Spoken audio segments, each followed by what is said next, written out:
Hi, Dimitri. Hi, Thais. Hello, I'm your digital host, virtual host.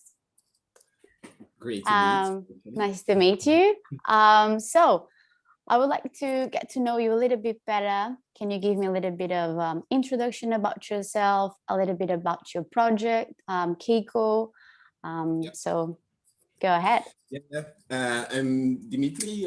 I'm a Belgian by origin. I'm an engineer by trade. I learned about microelectronics and then pursued a PhD in artificial intelligence to make computer chips, automated designs and things like that. So basically think of it as a computer generating its next offspring itself without human intervention. That gave me a bit of an idea on how machine learning and new technologies work.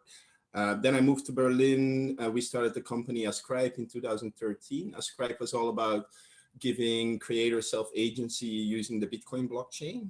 It was kind of a precursor to what we now call NFTs. We had an early arts protocol, sold some artworks to collectors as well as musea. Then we moved on, built a few more other protocols. One of them is called BitchainDB, the other one Ocean Protocol. They were all about data sharing. We launched these as public networks. They're running in the wild now. And then we moved with some people in a spin out called Keyko.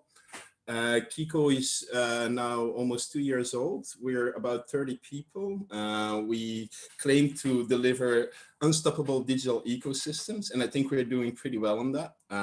We've been helping projects like Celo, Filecoin, Bancor, which are quite big names in the cryptocurrency space, to launch the network, to launch their governance modules. And we're mostly excited about whatever we can do for social purpose. So we do things about universal basic income, about COVID relief packages for the impoverished. And more recently, we're also into picking up where my journey actually started in the blockchain with Ascribe, like re-empowering the artists. Rather than sitting behind the laptop, I went to Lisbon, met with Stephen in the Arts Association, started talking with a lot of the artists during COVID times, noticed there is a lot of infrastructure that just got swept away because there's no visitors, there's no events. Hence we decided, like, what if we bring these NFTs, these arts tokens into the physical space? So can we make these digital arts into a physical experience? And then we decided, well, let's do both. Let's combine the metaverse and the physical space into one thing. And that's now Rare Effect, and Rare Effect 2 is happening. Yeah, well, we start today, so I'm pretty excited about it. It's amazing. It seems like it's a lot going on. I think also COVID brought a lot of changes this since a big transformation for artists and for everyone in general. But I think there was a lack on our society to put the artists out there when everyone was forced to be in lockdown. Yes. Like culturally was hugely affected. Did you notice last year affected your work? You were very impacted with that. Yeah, for us in the digital space, it was a lot of work. So I think a lot of these jobs in automation went to digital services like us. This also meant that we got a bit more purpose around it, because we feel like if we have to re-engineer some of those social layers using protocols and open public networks where people can participate in, I think it brings a lot of responsibility to engineers, which I think is a little bit too narrow. You'll end up with a lot of white males, and that's not how you design a protocol that should serve everyone. So here we're really looking at, like, how can we open up that community, bringing more diversity, more perspective from different people, get that feedback and make sure they can participate in these protocols. So I think one thing about the COVID part is really about how creativity is nurturing a society. If you cut off the layers that are intrinsically motivated to do their creativity without looking at financial economical gains. You get like such a purity in the message. If that doesn't work anymore because there's no support, there's no universal artist income or anything like that, then I think the entire society will drain from creativity, and I think that should be a basic human right. So let's hope COVID stabilizes that a bit, and from that we learn how to re-engineer or reorganize our society at those levels as well. Yes, sure. So Keyko, how Keyko is connected with Rare Effect. Can you explain a little bit? Yeah, Keyko is part of the association that runs Rare Effect. It's called Arts Progression Now. It's an open collective. It has arts associations, has marketing agencies, it has a lot of artists, and it also has developer companies like us. There's a few more like Linium Labs, Metaxu Labs. We work with Minbase and a few others. So it's really an open collective. We contribute time and material, people and knowledge. So for us, it's really like nurturing from the company side. We want to nurture this association in order to see like if we build products and we are claimed to create products for a fair and better world, where do we start? And I think we always have to start with the grassroots society that really has a problem to be solved, something that we can empathize with the community. So parts of our strategy here is something we call the voice of community. It's kind of like a feedback cycle where we build something, we see, does this work? We get feedback from the community, or we just interview them and see like, what do you actually want? And really building a tool set for what we call self-agency. So if you're an artist, normally now you need to go to either a gallery or a publisher. And the paradigm we're trying to use is like, can the artist become its own publisher? Can the artist connect directly with the audience, with the collectors, with the galleries under their terms? And it's really about like learning how artists can, well, if they, let's say, if they paint a painting with a brush, now we are painting with everything that a blockchain toolkit can give you, which is all about like how to disperse value, how to organize, how to govern that. And these are all little tools that we build products for and try to give them to the artists and other people and see like, how does this work or not? So we're in constant iteration and feedback with them. Amazing. So I have a question about like, so when how the NFTs are they become important now at this stage where, like you said, like we have the artists can get in touch with the marketplace, with the audience, with the agencies. So they have a big role right now for artists. So how do you think, what's your thoughts, how they will evolve for the next stages during this year, even after COVID? Where do you see we're going from with the NFTs now? Yeah, it's a very good question. Currently, it's very unclear what an NFT actually does, right? It says that, okay, you now have like a digital file that's coupled to the NFT, but that actually is not really true. An NFT is all about the rights an artist will transfer to the NFT collector or buyer. So this could be like the right to reproduce an artwork, the right to use it in a commercial context, the right to just have access to a unique file. So that's kind of the basics, and that still needs a lot of detailing out to see that how can we conform that NFT rights package with the legal rights package. So really getting to that, to bridge the virtual world with the physical world on the legal side is one thing, but then you can do very cool other things. Once you got that, you really can say, well, the NFT is now an asset that I have in my vault. This means that I have something of value, a rights package, which couples to something that's valuated in the market. Can I use that, for example, to take a loan? If you have a painting, you might secure that painting somewhere, and then ask for, yeah, can I loan against the painting, and my painting would be a collateral. We can do very similar things, and it all ends up to become part of this new movement, which is called decentralized finance. Decentralized finance is an open financing system where a lot of the kids are now using Dogecoin and all that stuff. So it's a really open access market, which used to be only accessible to the Wall Street boys, etc. And now that just opened up to anyone in the world that can access it. So everybody now has access to finance. If you can finance that with arts and creativity, I think you end up in a new type of movement. And then you can go even one step further, and that's about decentralized governance. And this means you're going to create collectives that are connected through the internet, and they share values, and they share also treasury and assets, and they vote on what to do with it, how to include new members, which artworks to be sold, which artworks to put in our vault, etc. So we're playing not only with new forms of economics, but also new forms of politics and programmable politics. In the end, I think what blockchain brings us to this entire space is the ability to program with power.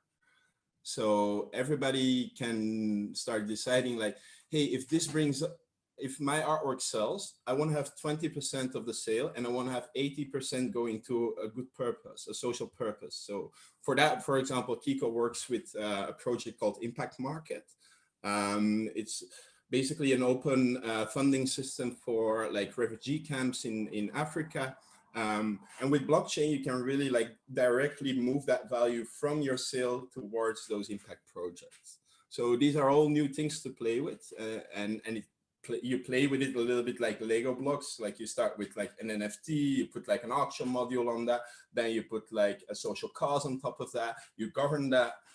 So it's all like interconnected, and you can build new structures for social politics and economics. Yeah, I think there's a whole world to explore from now on. This is just the beginning, right? Absolutely, yeah. It's absolutely the beginning. And here is where education comes in play, right? So I hope Rare Effect, we really have some hands holding with the artists, and as well as the collectors and normal visitors. So they'll come in, they'll get a wallet. They get a wallet without having to install anything. They just go to a web app called rareeffect.io. It automatically generates a wallet for you. And then people will see, oh, now I can already interact with the blockchain, and I didn't have to do much besides going to a website, right? The real setup of a very secure wallet is slightly more different, but it's already the first step. So they'll learn about what are these NFT tokens and what are normal tokens as well. So right. For us, there's a lot of education going on there as well. So yes, I also have another question for you very related with that. So Keyko is building products to help artists in their journey to Web3, right? Can you explain me a little bit about how they are helping the artists to connect, and actually how we can expect from that? Yeah. So we got in contact with a few really nice artists, also through Rare Effect and through other things. And typically it's all, we try to set up like an ideation workshop with the artist to see like, let's say if you're Beyonce, you create a beehive, right? Yeah. You create your beehive and you really have a tight interaction with the beehive. So we try to explain to artists like there doesn't have to be much in the middle between you and your beehive, right? It's really about like creating like a peer-to-peer connection that you can enrich with a lot of interesting things. For example, you can give exclusive content like tracks that never got released. You can add some artworks and give that to people that maybe won a lottery. You can give backstage passes. You can give them eternal guest list. You can just give them kudos, and you can go back and forth between the collectors and the fan base, the beehive, and the artist. So explaining to the artist how to form their beehive is one thing, and how that then gets transcoded into a protocol of value. That is then the next steps we drill down into subsequent workshops until we create like a little proof of concept, and then we release that. Yeah. I was actually taking a look at the website Keyko, and I have to say it's really well developed. As I can see on the website, I just think it's like very intuitive, very simple, explains like the whole project and everything you guys are doing. I love the Japanese concept, by the way. Yeah, It's a great idea. And it's great. do you have any comments about why the Japanese concept built around your website?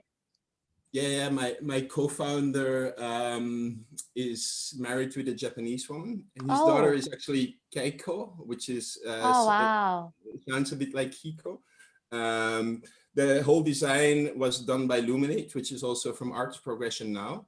I just gave them two concepts. I said I like Bauhaus because I was in Germany, and we have Japan, and then they came up with this concept, and we're super happy with it. So yeah, Luminate is definitely a really good partner for our progression now, as well as Keyko. Yes, I entered in, like I saw the whole design. I saw all the team members down. I thought it was less, so you guys are actually growing a lot Yeah, because you mentioned we, yeah, 30 members right now, right? yeah, yeah, yeah, Um, growing a lot. Yeah, that's it's nice. amazing. Yeah. That's amazing.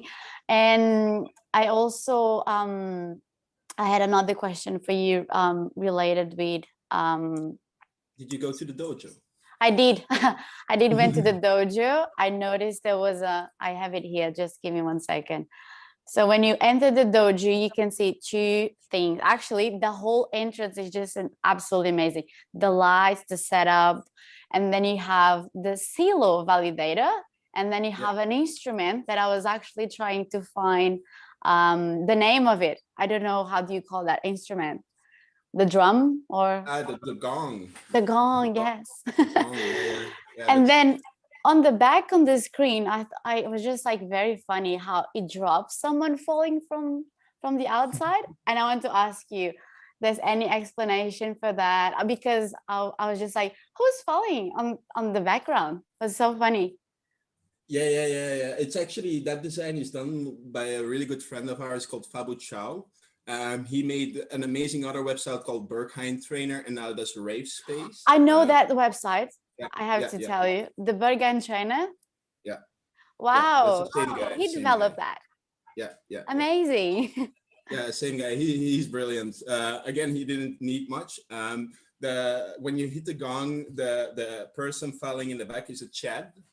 A Chad is a meme for DeFi, decentralized finance. So it's basically um, somebody that stopped following the rules of the normal economical system, stepped out, and then went into the alternative metaverse system that also has their own economy, where all the cryptocurrencies live, where you can invest without too much hassle. You just sign up with a wallet.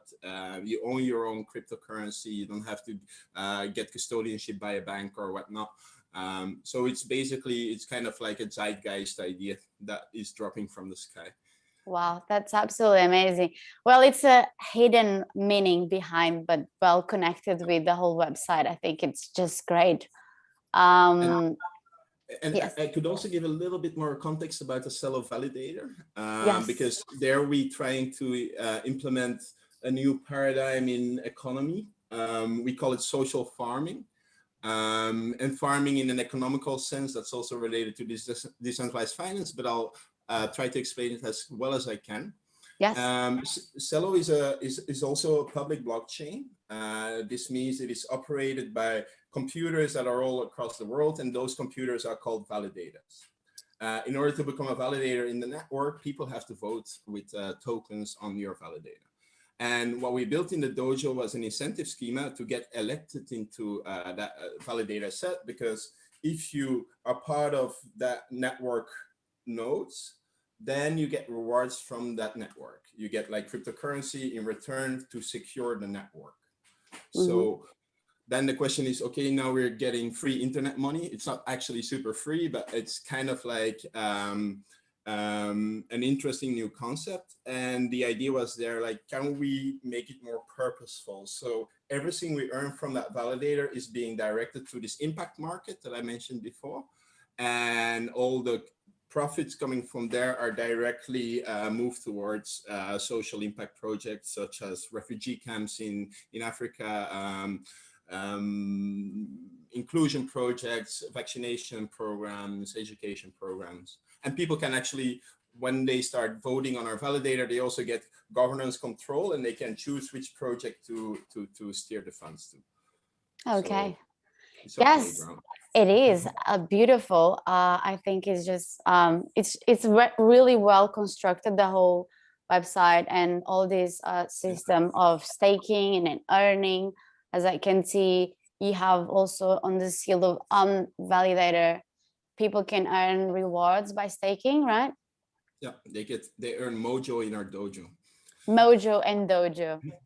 So the dojo is a place and mojo is a currency.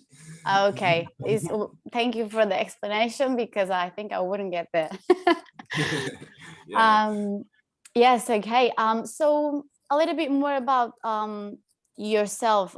There's any place where we can find a little bit more about you, social media? There's any channels available to display? Yes. Yeah.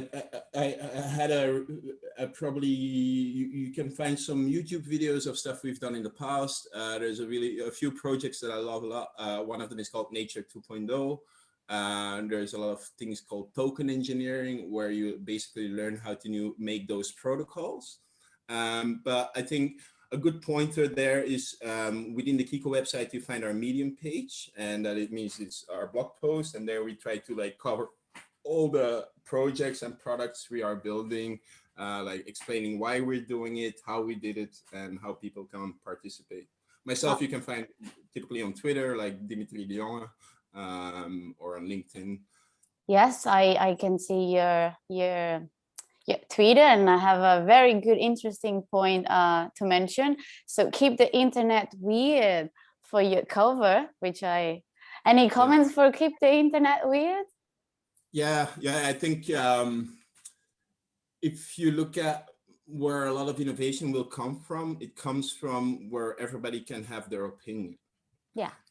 If you start censoring that, then you're excluding people from the new form of ideation or creation. So I think at the core of the internet is connectivity and equality. So, and that's where weirdness comes from, and from weirdness comes a lot of energy, and from that comes change. So that's why I think internet should remain weird. Okay, very interesting. I think when I saw it, and I was like, well, I think there's a hidden explanation behind it. I'm gonna ask him why keeping the internet weird, but I got it. Also, any thoughts about the festival now? Just that you can just share with us as well. I think I will leave it open if anyone else want to make questions. There will be they can make you at the festival as well, because you're gonna be there, correct? Yeah, I'll be there. I'll also be in the metaverse, so I'll be amongst everyone there. I think with the festival, we really want to show two things. One of them is onboarding of new artists that are not native crypto artists, but showing that, hey, they can have a place in this space. And secondly, really nailing down experience design. So typically NFTs, if you see them now, they will be hidden in the marketplace, and they're just like a little thumbnail on your screen and you have to search. For us, it's no, we want to create prime real estate in the metaverse and in the physical space that gives a lot of attention to the artwork and really shows how the artwork should be experienced and consumed.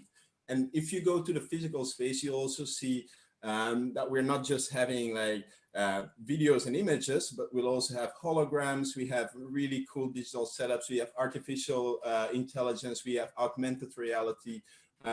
We project the VR into the physical space and do the other way around as well. We play with like these Oculus Quest things. So it's very interactive. People can also like earn little tokens by artists embedding secrets, but they can also buy the artworks. And when you buy the artworks with cryptocurrency on the marketplaces, you're not only supporting the artist, you're also 20% of those, I think it's 15% this time, will go to the association in order for us to make Rare Factory, which I think is going to be even better than this one. So we just want to keep that experience going. I think we're really excited about being the first ones that have the luxury to launch a festival in these times in Europe. And then also make it like purposeful, right? It's not just a festival for us to like get the association growing. It's really to get the local ecosystem within Lisbon and the global ecosystem of artists that are participating here. So I hope I'm pretty sure it's going to be a big success. We have a lot of fun making it. Yeah, I hope the experience is worth remembering. Yes, also a lot of partners already jumped in the project, right? So I think that's huge so far for the whole project. Yeah. And if you look at the lineup also, like there's so many artists performing, not only like artists displaying, but also music artists. And there's, it basically enabled an entire small ecosystem within Lisbon. There's about like 50 to 100 people working along with us. So that is already like a lot of people on the move, and they have fun doing it. So let's keep the momentum going. Yes, I'm really excited. I'm really excited for this. I think it's a huge opportunity. And it's actually very inclusive. So it's a space for everyone, not just for the artists, for the art, for the music, for the general audience, for the people who doesn't know anything about it, to just engage and explore a little bit. So I think it's just very well structured. So congratulations for everything you've been doing for this amazing project. I think we are nearly to wrap up. Anything you would like to say, or maybe we'll see you at the festival? You'll definitely see me at the festival. I just want to thank you to be such a kind host in the metaverse, wherever you are. Actually, I'm from Australia, but I'm still present, which is amazing. Yeah. It shows anyone can just be on the project as well, and at the festival, and be part of this. So thank you, Dimitri, for your time. And so I think everyone who wants to make questions to Dimitri can just ask him at the festival, at the metaverse, know where he can find you, and see you at the festival then. Thank you. Bye-bye. Bye. Bye-bye.